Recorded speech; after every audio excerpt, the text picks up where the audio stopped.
What's up, everybody? It's JoJo, and welcome to Brisket Department. Welcome to Pit Stops. All right, the show where we go into the pit rooms of some of the best barbecue joints in the world, really. But today we're over here off of 635 in MacArthur in Dallas. We're gonna check out Kafi Bbq. Really great brand new spot. They do a halal style, and if you didn't know what that was, it's okay, because today we're gonna drop some knowledge on you.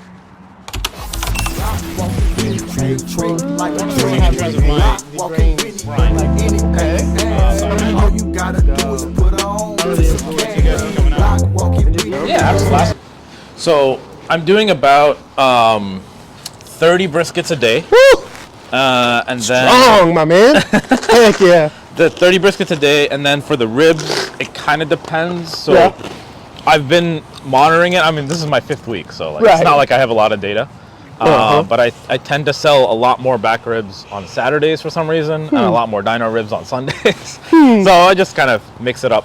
But like the first week I opened, I sold 70 racks of dino ribs in 2 days. Golly. Yeah, so it was a lot. Digging it. Oh, yeah, this is what I wanted to ask you right here Yeah. on the menu. Yep. Okay. So, of course, you gotta have the standard jalapeno cheddar. Yep. Every barbecue spot. What's going on with this one, though? What's that? So there's a couple things on the menu that are just purely inspired by my childhood or growing up. So Iraqi sausage is one of them. So I don't actually have any right now because I'm gonna make some tomorrow, smoke it Wednesday. Right on. Yeah. So it'll be available next week. Right on. Iraqi sausage is inspired by my dad's barbecue growing up for me. So he had a tiny little, like, we called it manqala. Manqala is just like, I don't know what the best way to describe this. So manqala, like in Arabic, translates to like transfer into. That's it. Okay. Iraqi words are really funny Like in the from sense. English to Iraqi to English, or No, Iraqi words are funny in the sense that they just like describe something and then they just stop. So like transfer to, but it doesn't. to where? Yeah, that's it. That's it. All right, so So is it like just like a little? it's a little metal. It's almost like a metal ring rectangular box. Yeah. With a little bit of depth to it, and you basically make coals in another vessel, and then you transfer just the hot coals into it. Oh, okay. And then you put kebabs and stuff on top. Yeah. Okay. Didn't know. I've seen that before. I didn't know what the thing was called. There we go. Exactly. So then he would make kebabs, and then he would also roast like onions and peppers and tomatoes and stuff on top of the same coals. And so what I do with the Iraqi sausage is that I use the same spices he used in the kebab in the mince, and then I also roast veggies and I put those inside. So it's like a Iraqi kebab tray in the sausage. And the casings? What casings? Casings are lamb casings from New Zealand. There you go. Yep. There you go. Yeah. So awesome. that's how I think Sabar actually told me where to get the lamb casings from. Nice.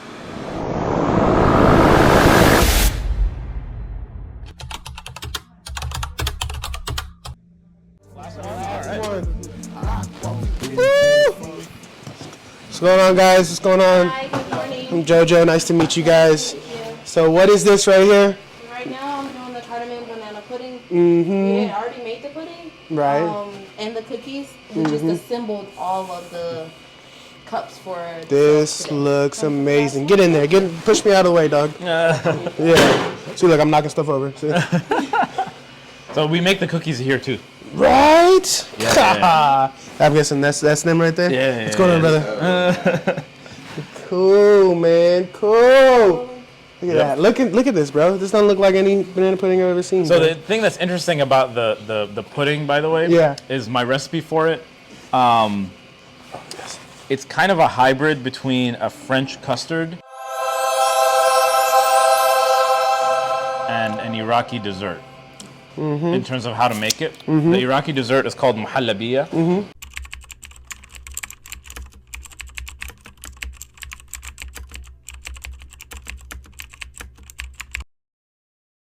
It's made with rice. Okay. And it's actually a rice pudding, but it's a very smooth rice pudding. So you don't have like the grains like in like Mexican rice pudding, like you see. No, you don't feel the rice. Yeah. And muhallabiya also has egg in it. Okay. So this is actually an egg custard, more or less. Yeah. Right. So like we're the fat in the pudding comes from cream in the egg. Yeah. Yeah. That boy. Look at this, and this is just from life experience, right? That's what I'm saying. Like you didn't go sit down, pin and pad. You didn't go work in somebody else's kitchen or anything. This isn't an episode of The Bear, bro. You just figured this all out from just childhood and memories and stuff, bro. That's phenomenal, man. Thank you. Like that. I'm gonna take an extra one. I'm gonna take an extra one home for me for sure. Yeah, absolutely. Yeah, that is phenomenal. I actually had a lady yesterday come by, and she went through the line 4 times, and I think by the end she had bought 8. That's worth it right there. That's worth it. That's worth it. What else do we have going on back here, bro? This is the basbousa. Yeah. Yeah. So this is the one that's soaked in the syrup. You can probably smell.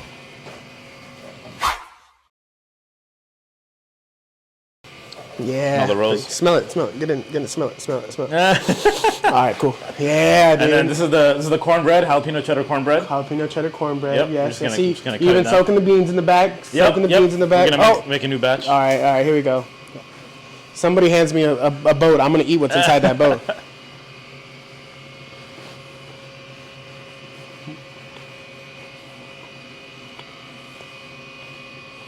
So good.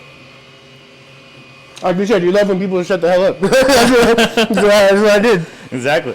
That's one thing I have to try to remember is that, like, there's a camera on me, so I can't just be quiet eating food. Because all they're going to hear is, But, dude, this is phenomenal. It goes super well with barbecue. Like, there's certain things in, like, Iraqi cuisine that just go really well with barbecue, and certain things that's like, don't put those together. Yeah, don't bring that over here. But, like, this, after you've eaten all of that fatty food and everything, and just super heavy, like, this is weird how like it's got some crunch to it, but it's also moist at the same time. It's that soak, right? Exactly. Oh man, I'll just take shots of rose water. I love that stuff. Like I know you can't probably drink too much of it, but like this is phenomenal. Yep. Like I see you got the coat on. I see you got the chef's coat on. How much experience prior to barbecue did you have? Or any kitchen experience at all? Nope. Really? Nope. Nice. My very first restaurant. Congratulations, dog. Yeah, I love it. We'll be here one day. Well, I mean, we're here right now, but we'll be at our own one day. But what gave you what lit that spark? To start your fire for barbecue? It was a really fun journey. So my first brisket was 6 years ago. Right. It's really random. I was walking around at a Costco, and I see a Traeger, and I'd never heard of it before. And the rep was like, "Come here," all the stuff, whatever. I was like, all right. So he's yeah, probably. Yeah. So we started talking about it, and he was like, "No, this is a real wood fire, like all this stuff. Like you'll get real flavor out of it. Like you should get a brisket from here and make it." I was like, "All right, whatever the hell." I was living in a tiny 1-bedroom apartment, but it did have a balcony. There you go. I didn't ask if I could put one on there, but I did. So whatever. So. Yeah. I brought it over, I put it outside, I made a brisket, I invited my friends. It was definitely the worst brisket I've made in my life. It was horrible. Like, there were so many issues with it. But they all loved it. They were like, "Oh my God." And the other thing is that there's very little halal brisket in California. Here, there's a little bit more available, but there's not that much. Right. So I kept making it for friends, and then when I moved out here, I just really ramped up. Yeah. And so I'm like very fond of inviting people and just having a good time over food. Nice. And so like I would invite my friends like about once a month. And it started out at like 10 people, and then it just kind of ballooned. So the last like couple invitations that I did were like 45 people. Nice. Heck yeah. And so I'd be making like 2 briskets and full trays of sides and like all that stuff, and I'd get my friends to help me make the stuff too because it got too much. Oh yeah, that's awesome. And so a friend of a friend who came to one of them, I didn't even know him, but my friend invited him. He was like, I'm like a big barbecue head, and I've gone through all the circuits, and this is the best brisket I've ever had, and I've been to like a Goldie's and Hutchins and all stuff. I was like, there's no way, because I'm making it. Calm down, dog. I was like, I'm making it on a pellet, on like a Camp Chef pellet smoker. Yeah, dude. Later on that thing right there. That's awesome. So like it was a Camp Chef with like a firebox for wood, right? So I wasn't even truly a stick burner. And he was like, no, like I want you to make 4 briskets for my son's birthday party. I was like, all right, that's fine. So that was November 2023 was the birthday party. Ooh. I think. Yeah. November 2023. Watch out. So I made 4 briskets for that. I like contacted Creekstone Farm. They put me in touch with Vinny Keith. So I'm dragging my tiny Mazda all the way out there. Oh, the other side of Fort Worth, gotta go to Will Call. Yeah, we know that. We know that one. Will Call. Absolutely. So I'm just loading up a brisket in there, taking it back. And so I made those 4 briskets, and I was there serving.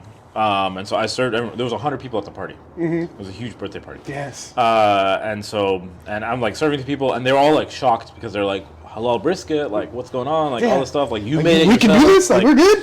And so I love it. And so so after that, I just kept getting message after message, like, oh, I want some more, like all this. So I started selling from my house. And it kind of grew and grew and grew. Like I started out selling like 2 briskets a weekend, then it went to like 16. Like it just got real big real quickly. And we did 2 big events, and those big events were Suhoor Fest. So one of the things interesting about like Muslim culture in Texas, Ramadan is a month of fasting for us. So during the day you're not eating and drinking, and then when the sun sets, you break your fast, and then you go to the mosque and you spend like a couple hours in the mosque praying, and then you're off. Then you can and you can still eat until like 6 a.m. So people just hang out. Right. Or they're going to coffee shops, they're going to whatever. Right. So this group of people decided to bring out a bunch of food trucks to a parking lot and Nice. just do like what they call a Suhoor Fest. So it's like from midnight until 6 a.m. So I signed up to be a vendor at one of those. Nice. There That was sounds one fun. here at the Walmart parking lot, and then there was one at the University of Dallas, UT Dallas. So I did the Walmart parking lot one. No idea what I was doing. I've never served that many people before. I love it. And it was 12 briskets and 8 racks of dinos. Nice. And sold out of everything, but definitely like was not efficient with the line. So we did a way better job with the line the second time around. And the second time around was 2 weeks later, and we did 16 briskets and 8 racks of dinos. Heck yeah. Also sold everything out. Yeah. And then at that point, the city of Irving started coming after me because I was operating an illegal business. Hey, there you go. Hey, that means you're doing something right whenever the city needs to come out. Like, hey, doing too good over here. That means Uncle Sam needs his piece, Get man. out of here. Get out of here. Go get your paperwork. So I contacted a food truck builder and a realtor. And the price difference between getting a food truck built up and this was not a huge amount. Eventually, this balloon didn't cost anyways. So it actually was a big amount, but whatever. So I ended up getting this spot. I actually put a reservation down for the smoker before I rented the space. Hey, you knew what you were doing. You're like, hey, it's gonna work. It's gonna work, dog. And so that was it was a 20-week build time. Yeah. Oh yeah. To get that. They're pretty great at it, Yeah, man. yeah. We love Eminem. Shout out to the boys at Eminem Barbecue Company. Yeah, absolutely. So yeah, that's kind of the story. Yeah. So for all the pitmasters at home that are wanting to do their own thing, because like I said, we want to play the role as as educator. We don't mind showing a little bit of our ignorance because we want to learn. So in the halal community, for people that aren't in the halal community, what are some things that they could probably add to their menu to help bring more people to their barbecue? Because like I said, I've always seen our halal pitmasters online doing great things. Just like, what are some kind of like cornerstones or like rules to go by to help those guys? If you're gonna have halal, and if you want to advertise it as halal, you'll need a smoker for it. And the reason I say that is because, like, for example, if you're on here and there's any pork on here, or there was pork previously cooked on here, you're getting cross contamination. Especially with like something like a rotisserie where everything's dripping on everything else. So you'll kind of need to separate your beef products from everything else, especially if all your beef is halal. Creekstone Farm is a great resource for that. There are a couple others. Obviously, Wagyu X is another one. Any product coming out of Australia or New Zealand is slaughtered halal by law. Oh, wow. There's that bit. Not any product, sorry. Right. Pork and stuff would not. Yeah, but like beef and lamb would be. Okay, right on. Didn't know that. And so there's that. And then the Superior Farms lamb in Colorado, which I've been talking to, potentially about getting lamb ribs out here. They're also halal. and they're the cool. largest lamb supplier in the United States. Right on. They raise here. So that's that one. The other thing is, I would say that you'll want to be really careful about things like wrapping in tallow. Mm-hmm. So if the tallow you're using is not halal, or you're bringing the tallow in, that's going to be a little bit of an issue. Now, obviously, this is how I view it. It's my responsibility as a business owner and as a Muslim to provide something that is what I say it is. Right. Right. And so what I don't want to happen is I don't want for there to be pitmasters that are basically claiming halal 100%. and it's not real, or it's got some it's got tallow that's not, or there's some pork drippage or whatever that's on there. Now the thing is that the person eating there, if they're told it's halal, it's technically okay for them to eat it. Right. Right. But it's not the right thing. It's the integrity of the pitmaster, wholeheartedly, and that's why I asked those questions, because you even dropped it on me about the tallow right there when you said it. I was like, you're right though, because like how many times have I made tallow in the same smoker with everything else that wouldn't count technically? You know what I'm saying? Exactly. And like I said, there's just so many people in that community that are probably wanting to or willing to eat at other spots that aren't necessarily halal, but because of the way the meat's prepped and everything, like, dang, I missed out on that opportunity. You know what I'm saying? Exactly. And so it's just thank you for that little bit of knowledge, like I said, because sure. it's always great to have all the pitmasters in the community on the same mind. You know what I'm saying? Yep. Like, if I was wanting to do like some special lamb ribs or something, like I'd want to make sure I go get a separate smoker, I put them on a different smoker. Or just, definitely like deep clean the smoker. For sure. Right? If you can't get another one, would you cook the lamb on the same one you would cook the beef on? Yeah, that's fine for me. Okay. But because it's everything I'm gonna make is halal. Right. I'm not gonna have any cross contamination issues at all. But yeah, so that's just something for me. But I know that like a lot of other spots are gonna have pork and products, right? So, Heck yeah, man. yeah. So what's the Sunday entail right now? What's everybody doing in the kitchen? They're doing they're layering the banana pudding. Nice. They're setting up the mac and cheese sauce. Yeah. They're getting the elote ready. Yeah. And they're cutting up we baked the cornbread last night, cutting it up, getting it ready for service. So, dude, no prior kitchen, nothing. You just was like, screw it, let's go. Yeah. I'm just like an amateur chef. I just at home. Ain't no amateur no more, dog. Ain't no amateur no more. You in the big leagues. But I love to see it, man, because that's one thing that I've seen because I've been working in the restaurant industry for like 15 years. Yeah. From washing dishes, making pizzas. It's actually how we met each other. We went to the same awesome. high school. That's then awesome. when we started working at the pizza place together, we were like, oh, so do I, bro. And now I can't get it. Now he follows me everywhere with his phone. Look at him. No, but like just to see that and to see like out of any other industry in the food world, like barbecue is one to me where it's definitely like, I can start right now and then go do my own things. Nowadays a lot more of like, all right, the views that I say do not reflect directly to Brisket Department or coffee, but it's like now there's a lot of Michelin stuff coming in here, a lot of MoMAs coming in here, and they're trying to put paint on a pig, to say it no other way. But it's just like, that's one of the things that I love about this craft is like it can be very from the ground, very grassroots, very like someone pulling up their truck at a gas station and serving some ribs and stuff, or you can have, such a beautiful example of like from parking lot to like corner lot right here, dude. Yeah. And it's great to see, man. That's why I love this. That's why I love this industry, as far as anything else goes in the food world. And man, it's just a blessing to see people like just live their dreams, bro. And it's really great to see you, bro. I grew up in Missouri. Yeah. And so I would go to Oklahoma Joe's in Kansas City all the time. Yeah, dude. And yeah, back then I wasn't like when I was younger, I wasn't like super worried about cross contamination. Right. But yeah, I would wait in that line at Would that you gas say station. Would you say that Oklahoma Joe's was like your first like where like hit your heart and stayed there? Yeah. Absolutely. I'd say mine. I don't think I ever told this, but mine was. We were in New Braunfels, Texas. It was my family. We always took a trip to Slitterbond, one of the best water parks in the world. And they had a Rudy's barbecue out there. And, Rudy's, they do the same thing. They do family style and everything. You get the different size. And just, seeing everybody have a great time. And you know how trips are. When you're in the car for too long, people start to get a little antsy at each other. But then once we pulled into that parking lot, we started having some pretty great brisket. It was all right, Bruce. You got it. Anyways, everybody just shut the hell up. And we're just liking each other. There's like some dude playing guitar. But that was like, this is cool. Like, this is fellowship over just food. It's really funny that you talk about like people quieting down. Yeah. I think some of my favorite moments are when I let someone try something and they're just like quiet. So like actually one of the interesting experiences I had, the cameras and stuff. There's like 16 cameras, set them all up. He was working for a whole week on the whole spot. He also put speakers in and everything. And so he was Muslim as well.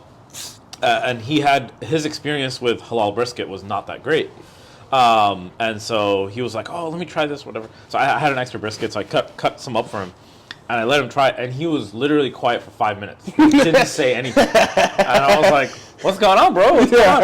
And he was like, "I did not think that meat could taste like this." Like literally, that's what he told me.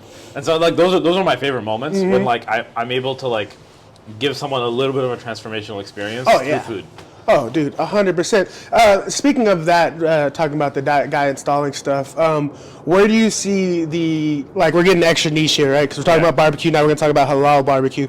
But, like, where do you see the sphere of halal pitmasters? Like, is it, like, are we a toddler yet? Are we running? Are we still in our infancy what you see? There's some amazing stuff happening right now. Yeah, totally. So, have you heard of Yerby's Barbecue? Yes, yes, they're on our list. I love those guys. Yeah. So he's doing, like, a classic African-American style barbecue. A little bit different than some of the other spots. So he's using, like, charcoal and wood. So it's going to be a little bit less smoky than some of the other places, just in terms of the wood choice and things like that he uses.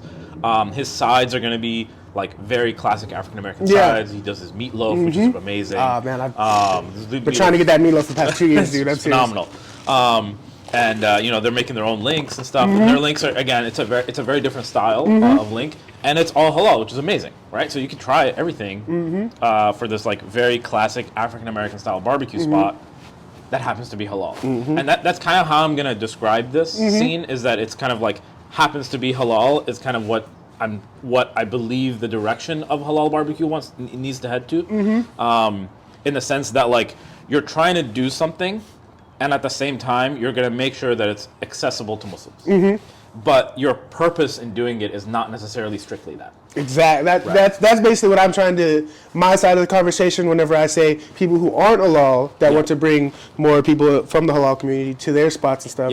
What is the best way to carry out those intentions, like you're saying. So it's really great to see, man.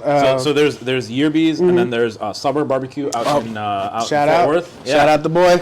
Yeah. He's doing awesome stuff as well, and he's just kind of doing like a very fusion mix between Pakistani flavors and Texas style barbecue. His brisket's phenomenal. So good. I did a brisket tour, like 6 different spots, and his brisket was by far the best one that I tried. So good. So yeah, he's like exceptional like technical detail on his brisket. Sobar. Suburb Barbecue. Yeah. Shout out. We got one of his. We're making his hats. Oh, nice. Awesome. With the honey bottle. Yeah, man.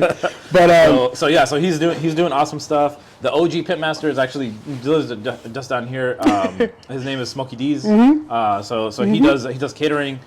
He caters like 500-person events. I don't know how he does that, but shout out to him. So he's been making brisket for like 10 years out here, which is awesome. And then I think there's some really cool stuff happening. Like for example, I don't know if you heard about Fix Q Barbecue in Alameda, California. So that's like a fusion Indonesian. I've been trying to message him. I took the personality out of it because I know like I do it too. Like we'll message folks like, hey man, let me work. And I realized, well, I'm a pitmaster too, man. I know how busy I am. So it's like I give it like the 48-hour rule whenever I'm messaging all these guys in barbecue, because either they're asleep because they gotta wake up at the crack of dawn, or they're just in the weeds. So it's I know it. Exactly. But man, there's so many people out there, and like I said, it's great to see people's backgrounds that are starting to flourish through their barbecue, And like we said earlier, Brisket Department itself is just trying to represent everybody everything in barbecue, you know. Trying to make sure that it's not just represented by like, you know, spurs and belt buckles and stuff like that, you know, because every bit of everybody's personality is what needs to go into their barbecue, or else it's not what makes it genuine, you know. Yeah, absolutely.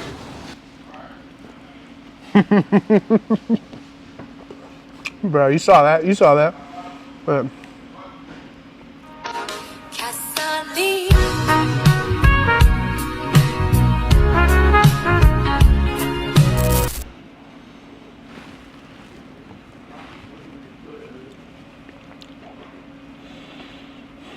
yeah, hey, say this right now, DFW, best baked beans.